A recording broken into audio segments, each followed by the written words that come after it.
welcome to episode 293 of the CRICKETher Weekly. We are just finished watching the 2025 World Cup final, a historic win, of course, for India against South Africa. And it was quite a game in the end, but we will come to that. It's been a very long day. So if we fall asleep in the middle of the episode, then kind of tap on the screen to wake us up. Yeah, I believe that the concluding stages were, the celebrations were, I wrote for The Guardian that the celebrations were going on long into the night. Well, they'd started long into the night, so... Yeah, I think it was like midnight by the time the kind of the presentation ceremony started. Yeah, so. Well, that's what happens when you have a 2-hour rain delay. Sid, we will talk more about the final in a minute. But I think that we both decided that we should talk about the semi-finals first, which were obviously the kind of critical moments, and I have to say 2 absolute belters of semi-finals in terms of the results and the sort of unexpected turn of events that happened in both of them. Let's start with South Africa, England, because that was chronologically the first semi-final. So let me take you back to Wednesday. Sid, feels like quite a long time ago, doesn't it? And yeah, it was all about Laura Wolfart on the day, wasn't it, in the end? Yeah, a huge innings, and I mean, so I've got a theory about the way that England played against South Africa, because obviously, very first match of the tournament for England and South Africa, England, had that huge win because South Africa collapsed in a heap, and then in this semi-final they come back. It's kind of a repeat event. It was in the same venue.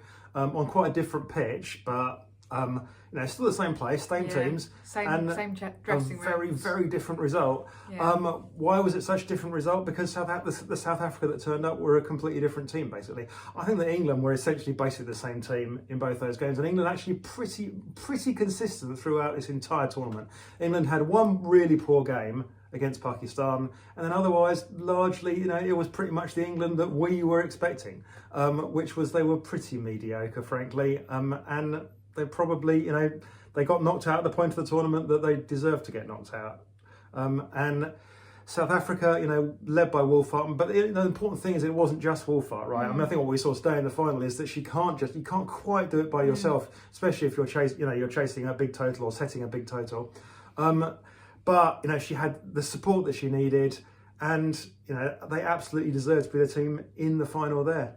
Okay, that's really interesting. So we'll come to South Africa, I guess, a bit more when we talk about the final. But let's think about England, because I kind of agree with you that they sort of did what we expected in this tournament, and they got to the semi-final and then they lost the semi-final, but in terms of their batting, which we already talked about in previous episodes, actually, you had a really interesting stat about the strike rates of different teams.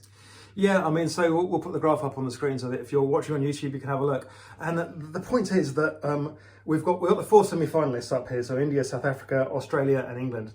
And England had, in this tournament, the lowest strike rate of all of those 4 teams. So, it's perhaps not surprising. Australia's was the highest, 101, India's 95, South Africa 90, England down at 81, so a significantly reduced strike rate. But here's the really significant thing, which you'll have already spotted if you're looking at the graph on the screen, that England are the only one of those 4 teams whose strike rate was lower at this World Cup than was at the previous World Cup in 2022. So India's strike rate up 14 points, South Africa's up 12 points, even Australia's, who are the best, their strike rate was up 7 points from 94 to 101. England's was down from 83 to 81. So England have demonstrably got to be a poorer batting team, and it's very much the same England team, right?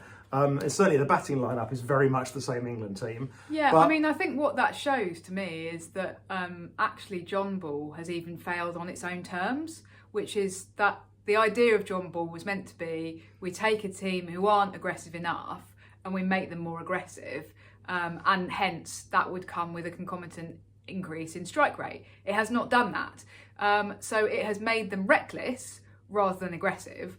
It has not kind of increased their strike rate, even if it also damaged their technique and their sort of longevity at the crease. But it hasn't even done anything for their strike rate. So it's sort of, to me, it's very telling of the as I say, the way in which John Ball has even failed on its own terms. And you can't argue anything about the conditions of this World Cup or anything, because if everyone else's strike rates are going up and yours are staying static, then you're treading water. And at the end of the day, as the teams around us become more professional, and India in particular are only going to get better, then if England want to continue to compete at these global tournaments, then they need to get better as well, and that hasn't happened. So we've stuck with the same batting lineup largely for a long time now, and in many ways they do remain the best players that England have got. But what England haven't done is kind of introduced any new faces. So there's like nowhere to go now. The only place they had to go was to go back to Danny Wyatt, and pushing Danny Wyatt in right at the end for 2 games. I mean, unsurprisingly, she didn't have much impact. So I think that England's failure in this tournament, and I think that Charlotte Edwards would go, well, but it's a success because we set the semi-finals as our bar and we got there, so we've succeeded. And kind of Nat Sivers sort of said something like, she said, this is something to build on. We've done what we said we would do. And well, okay, yeah, but you haven't. You've kind of, like I say, you've achieved par for where you thought you were going to go. But, I think everyone wants to see England do better than that. And England, in some ways, they go, well, you should have been in that final, right? England have, beaten South Africa so many times in the past few years. England went to South Africa, like a year and a half ago, didn't play particularly well, but still won most of the games. And yet, here we are. So I think there's something about England and crunch matches, isn't there? And even though they did get to the semi-finals on this occasion in a way that they didn't manage to do in last year's T20 World Cup, which was a complete disaster, it still seems like at a crunch moment they aren't able to defeat a team who actually on paper they are better than. Yeah, and there's no self-belief there, right? England didn't look like a team that believed they were going to win that game. Certainly from 3 for 1, they didn't look like. No, 1 for 3, Sid, Sorry, not 3 for 1. I went Australian there for a minute. Absolutely, but I think that's the kind of the key point is, if you had played in that England team in this World Cup and for the last couple of years, would you have believed you were capable of chasing down over 300 in a World Cup semi-final? Because I just don't think that if you were remotely realistic, you would really believe that. And that's where the difference has come between England and the other top 3 teams in this tournament, is that England have not surpassed 300 once in this World Cup. The others all did it on multiple occasions. Yeah, and on this occasion, England's bowling wasn't able to bail them out. And I think that England's bowlers walk away from this tournament with much more credit than their batters, certainly, and Lindsay Smith in particular, I think, can go home and feel, that she has, really kind of, she's laid almost, it's a bit of a weird career for Lindsay Smith, career-wise for Lindsay Smith, because obviously, she is 30. The chances of her playing another World Cup probably aren't high, but, she walks away with at least being able to say, well, you see, I could do it. Granny Smith, Sid. Yeah. So, and the rest of the England bowlers, they didn't disgrace themselves at all. Charlie Dean was generally, pretty solid. No, but I will say something. Go on. I think England got the balance of their squad wrong. And I know that it's easy to say that with hindsight and in retrospect, but the fact that England had Lauren Filer and Em Arlott basically sitting on the bench the entire tournament. I know you're going to say, Em Arlott played the game. She did, because Lauren Bell got ill. But basically, they had 2 quick bowlers sitting there on the bench for the whole tournament doing nothing. And actually, they could have had 2 young batters of the kind of the next generation bringing them through. I do think that one of the issues now is that England, first of all, don't have a World Cup. They secondly don't have a team to build on, an ODI team to build on, to try and win the one in 4 years' time. And so they've wasted that opportunity to almost have those, even if you just go, oh, well, we'll have Seren Smale there because it's a great experience. But they haven't even done that. Yeah, I mean, so I guess partly it's that they haven't kind of followed through on any of this over the. I mean, India had their opening batter, their selected opening batter for the tournament, got injured going into the knockout stages, and they're able to call up Shafali Verma, who's played 100 odd internationals, and then played the winning hand in the World Cup final, the player of the final in the final. Whereas England haven't given anybody those opportunities really, apart from the couple of opportunities we gave people in that Ireland series, where we very much told everyone that would listen, oh, this is just a second team, don't read anything into this. They didn't take anybody from that team and move them on. And you have to kind of take chances on people, and then you leave yourself in a situation where you've got nowhere to go, which is where England were. And actually, the Ireland series, sorry, I was just going to say the Ireland series was a golden opportunity, actually, because it was away and they did give people caps. They did. But then they never followed through. No, exactly. So they almost kind of squandered that, because at that point you aren't somebody making your debut. You've made your debut. You've got your cap, and you've kind of done that. So now it's time to move you on to the next stage, and they didn't do that. Yeah, absolutely. Yeah, Sorry, I interrupted you, Sid. No. I think I had quite a hard task this week for The Guardian, I think, because I had to write a post-mortem immediately after, or basically the day after the semi-final, whilst also doing a match report on the second semi-final, whilst also teaching a class of students. But anyway, that's not The Guardian's problem. That's Bournemouth University's problem. But it was a lot, even just those two pieces in a day. And I'm slightly at the point now where I am. I just kind of almost have like Charlotte Edwards on my shoulder when I'm writing these pieces about England, which is a really unhelpful situation to be in. Kind of going, well, why are you writing that about me? That's a bit harsh. So I try to be quite balanced, because I do think that one area in which England developed and showed they developed in this tournament was their fielding. Mm-hmm. And the stats suggest that I'm right, that they were actually the best performing team on the field in terms of catches held on to. And the one catch that was offered up to them in the semi-final, the really critical one, at the Laura Wolfhart one, they did actually hold on to. It's just that she'd already scored 169 at that point. But I was also trying to kind of make a point about the next generation, but I do think that it's a bit tough for Charlotte Edwards, because if they'd crashed out before the semi-finals because they'd brought in this very young team, would they then have got loads of criticism of people going, well, that was a dumb idea. You needed to bring the team that you just ditched 6 months ago. I mean, they wouldn't have got that criticism from me, because I've been consistently saying for the best part of 2 years that they needed to move on and accept that this team wasn't good enough to win a World Cup and start building towards the next two World Cups. Where we have got a crop of younger players who are going to need opportunities and experience. And it just worries me that we're now going to go into a T20 phase, and we've got a load of senior players with 2-year rolling contracts. There's going to be pressure from certain parts of the selection panel to kind of keep faith with the people on contracts, because they need to justify the fact that these people have got, you're paying these people quite a lot of money, and if you sack them now, you're going to be paying quite a lot of people quite a lot of money and spend 2 years doing nothing.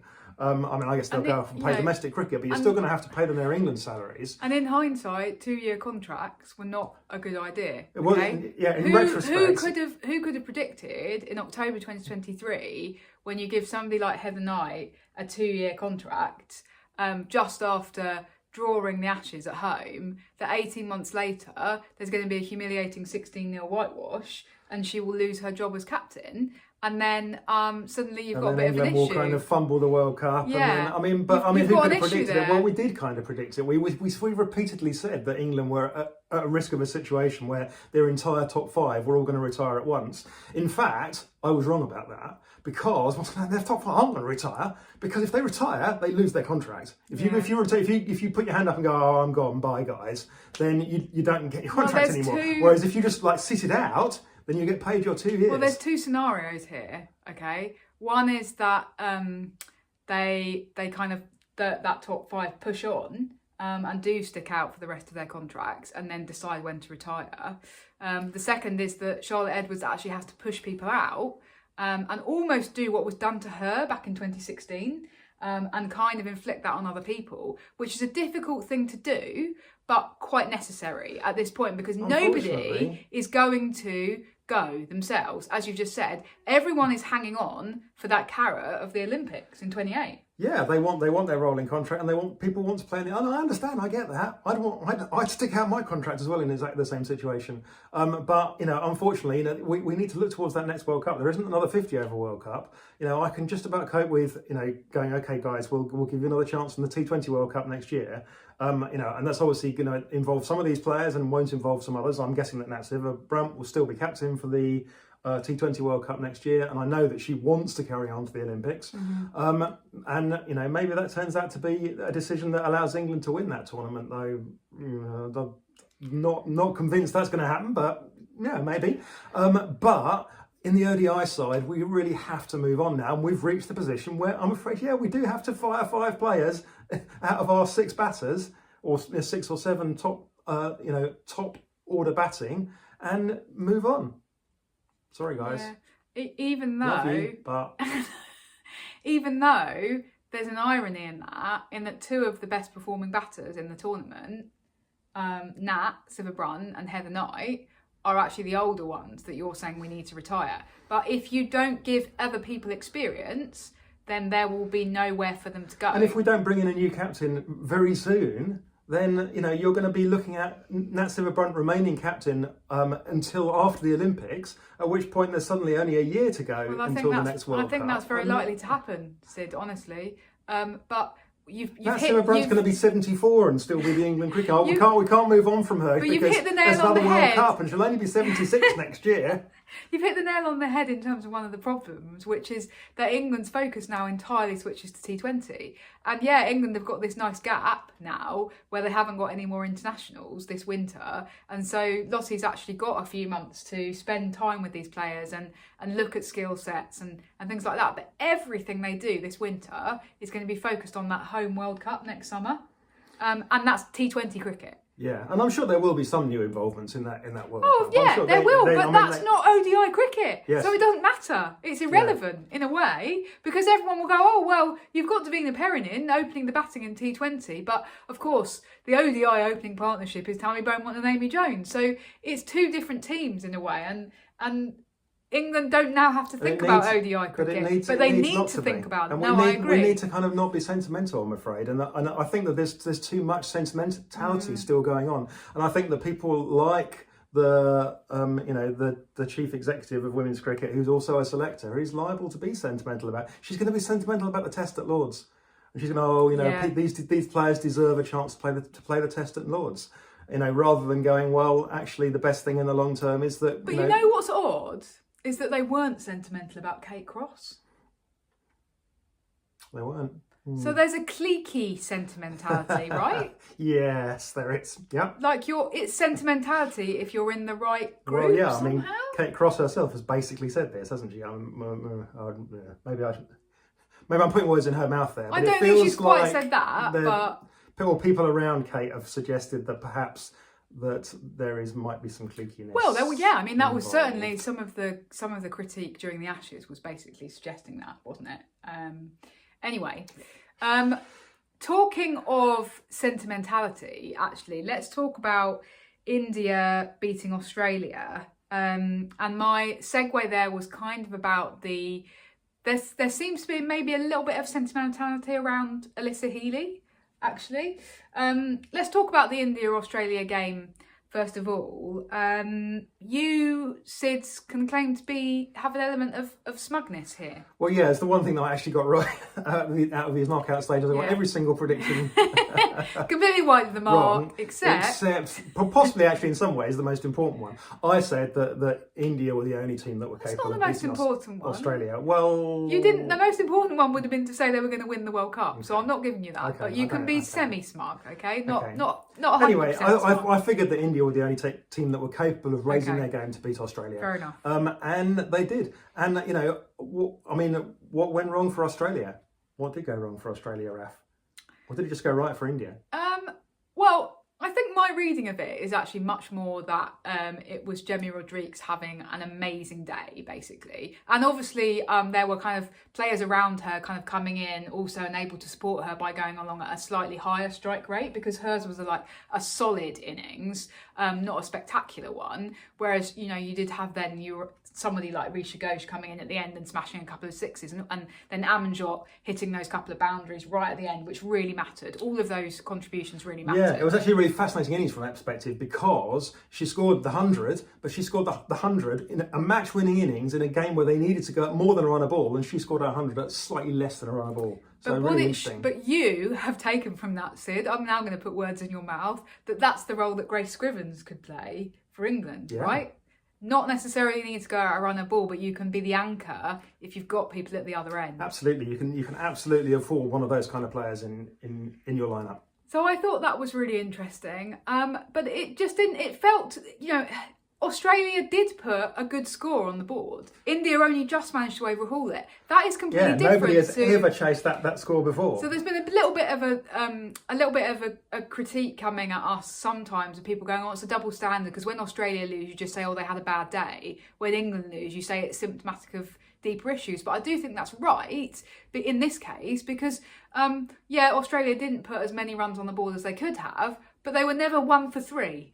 Okay, and you were never looking at it at the halfway stage going, "Oh, well, of course Australia are going to lose," in the way that you just were with England against South Africa. And that's the difference between a team like Australia, who are very, very, very, very good, but who will sometimes lose when somebody like Rodrigues plays like that.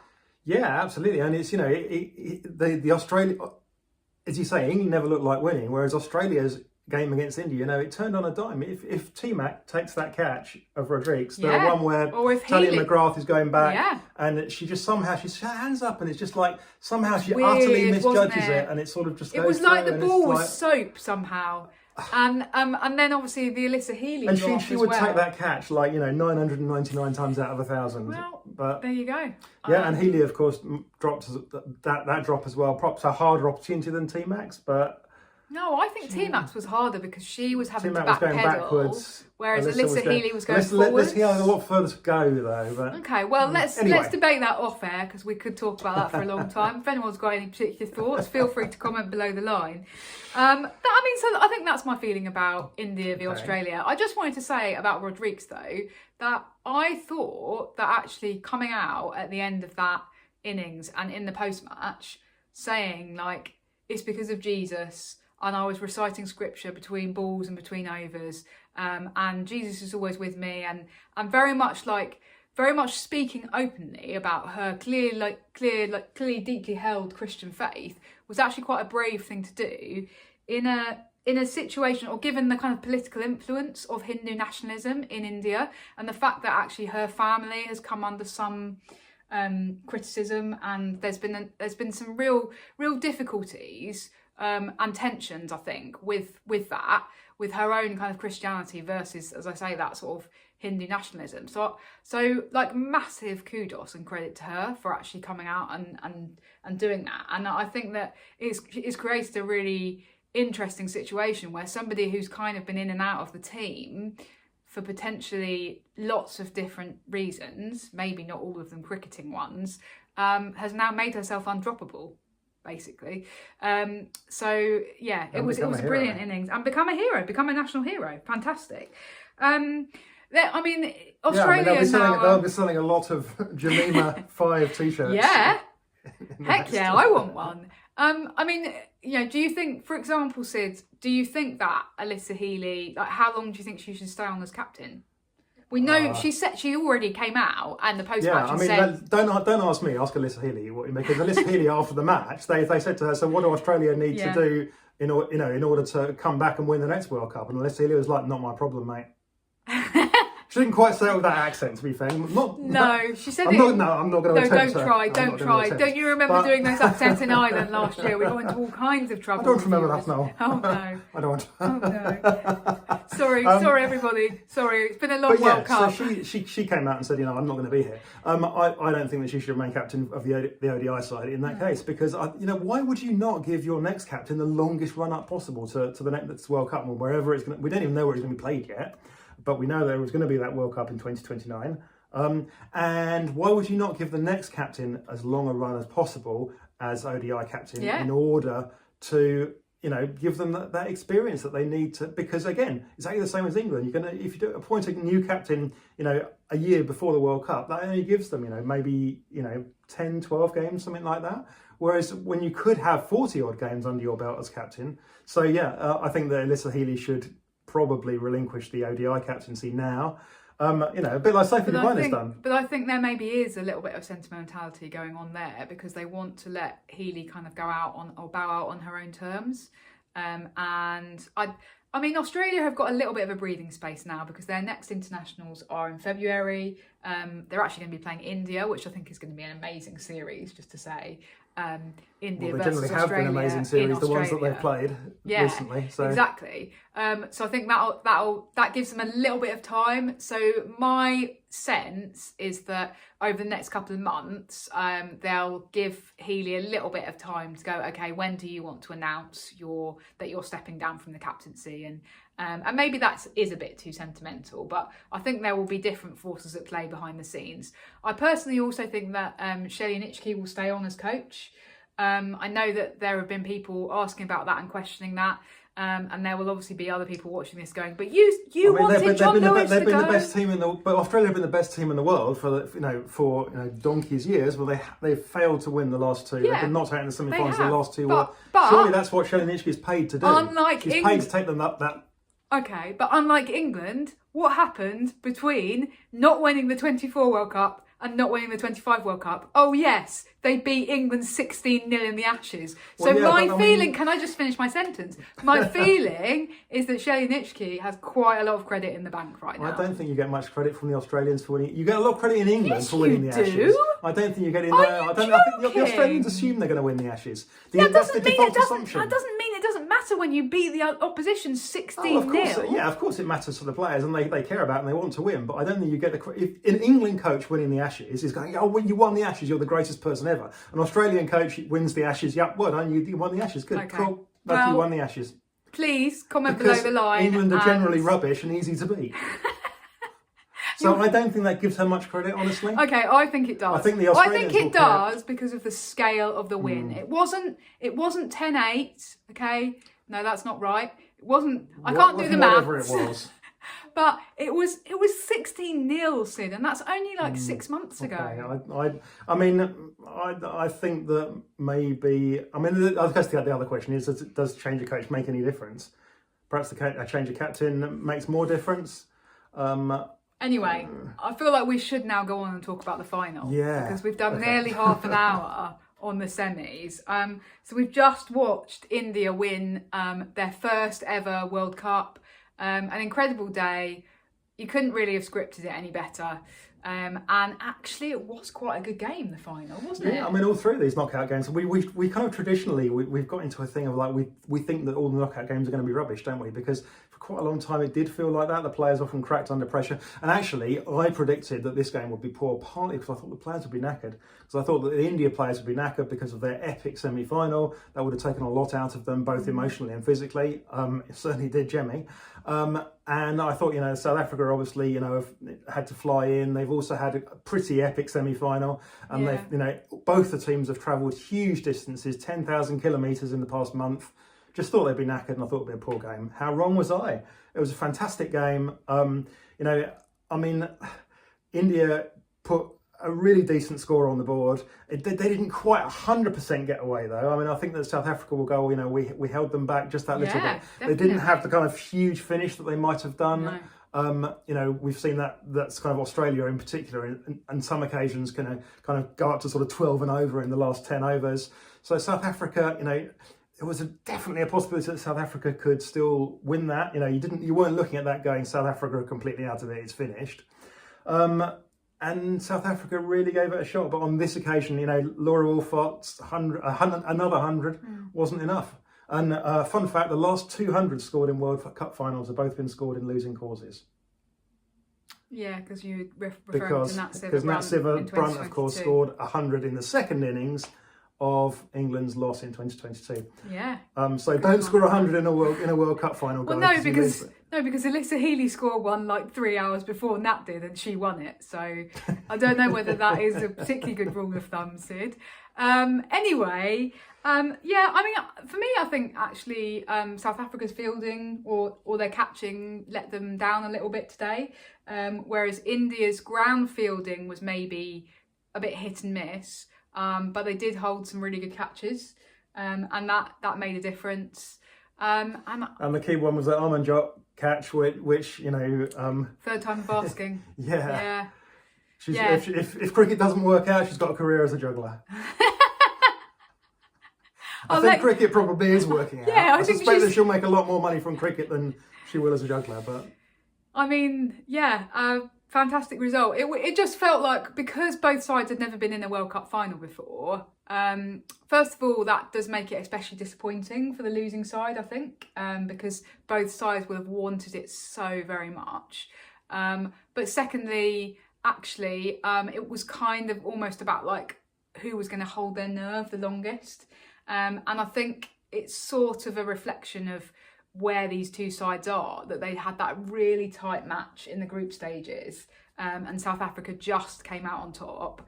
And today they had, it wasn't as narrow, was it? But they had a match that was shaping up to be as tense and as narrow as that. And then India came out on top on this occasion. Yeah, and India were pretty tight with the ball. I mean, they did obviously bowl them out in the end, because obviously South Africa by the end were chasing the game as they probably should have done in that situation. It's sort of a little bit reminded me of the 2020 T20 World Cup final in that instance, where India got bowled out chasing the game against Australia. So yeah, South Africa went for it, but India's bowling was tight, their fielding was tight. Laura Wolfart couldn't quite. She wasn't quite finding the boundary the way she was against England. The shots weren't quite coming off the middle of the bat. They just seemed to have better plans, and she was just that little bit stifled compared to where she had been. But still, a fantastic effort from her. And and what's really interesting is to almost contrast a little bit. Like, hear me out here. Is to a little bit contrast Shafali Verma with Sophia Dunkley. Okay. So what you're asking somebody to do, who is a very, very part-time bowler, is to come in and bowl in a crunch match situation in a World Cup when they've barely bowled in ODI cricket. So Shafali had bowled 14 overs in 4 years of ODI cricket before this World Cup final, and then Harmanpreet afterwards said, well, basically, I just saw her in the distance and I thought, oh, I know, I've just got a little bit of a gut feeling here that she's going to come on and be successful.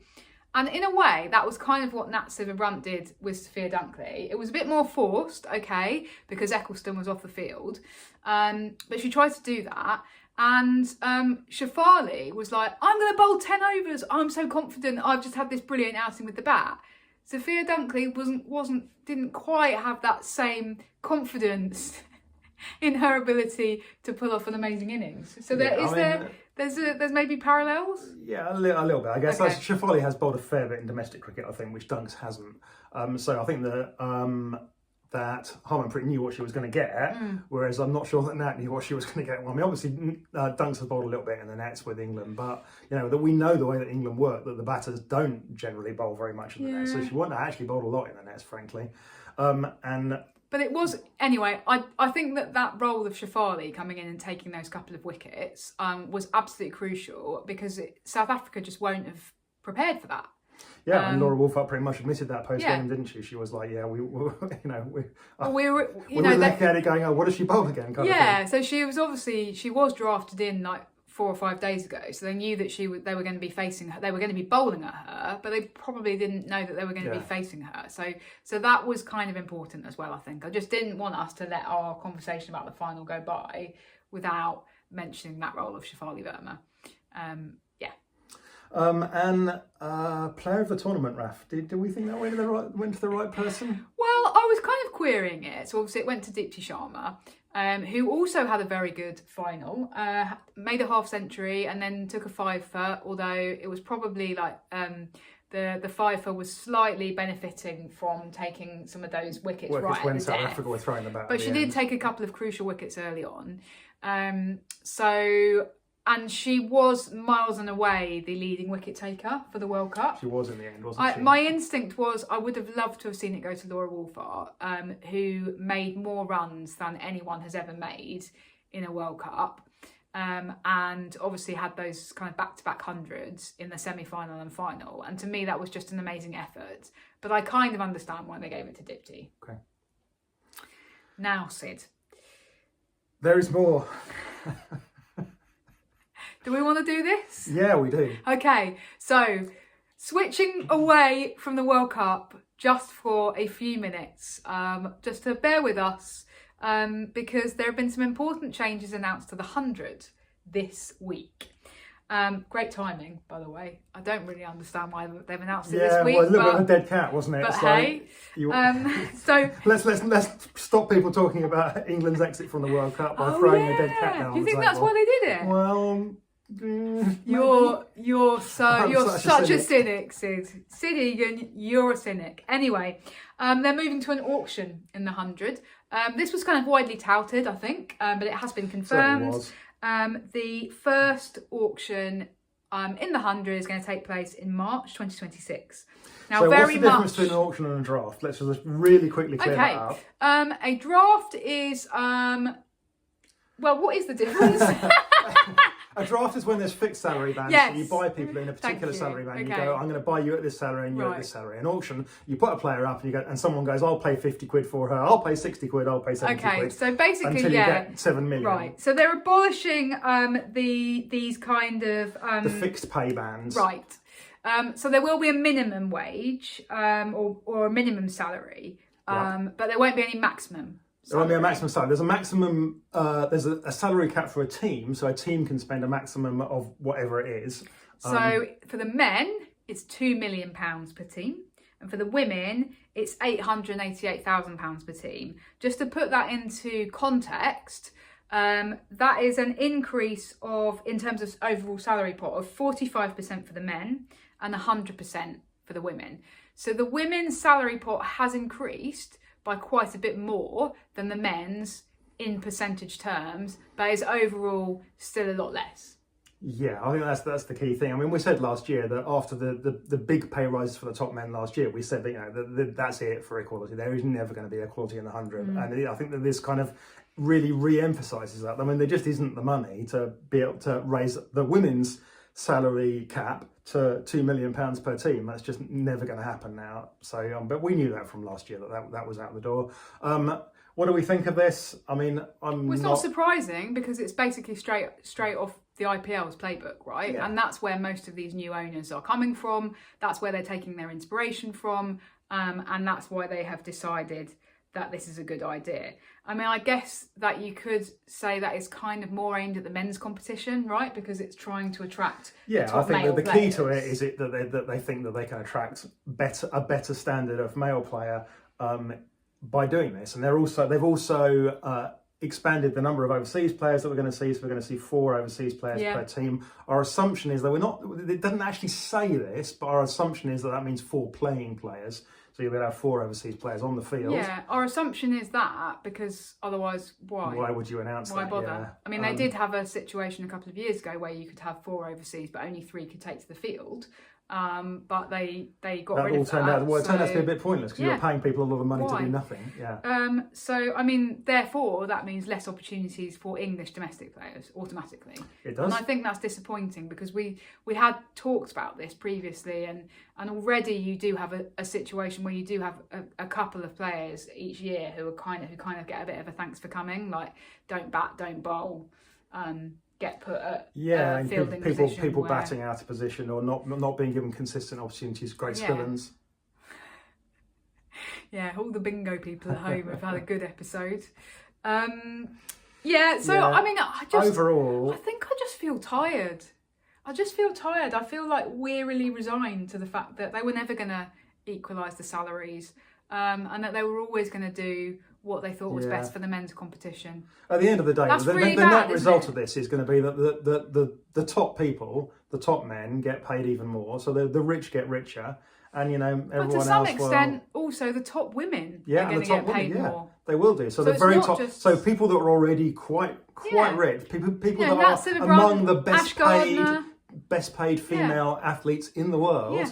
will have be an even paid. better payday, and the people at the other end, and you know, somebody like Maruf Rakta probably not even going to get a gig, potentially. Don't know. I mean, I'd love her to. I think it'd be really exciting, but I'm just trying to make the point that it's going to reinforce the haves and the have-nots even more.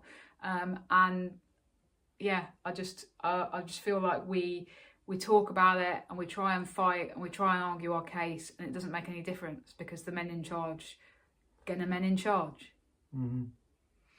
That's a really downbeat note on which to end the podcast. So can I just end by saying then, massive congratulations to India. It was really exciting and lovely to see the kind of ecstatic celebrations of that team, and the kind of overwhelming eruption of support from a sellout crowd in Navi Mumbai. And let's hope that this is the start of putting women's cricket in India on that equal footing that it's deserved to be on always. But it's really lagged behind where, you know, even the kind of top nations have been. It feels it's really lagged behind. And well, so our message to India is don't waste this opportunity like England did. Yeah. That's a downer again. Never mind, Sid. Let's just smile. I think it's our longest episode ever. So well, we will just say thank you very much for bearing with us, and we hope you've enjoyed our coverage of the World Cup. We are shattered because we would not recommend moving house in the middle of a World Cup, but we survived. That's the upbeat note that we were looking for, Sid, and we'll see you in a week's time. Bye for now. Bye.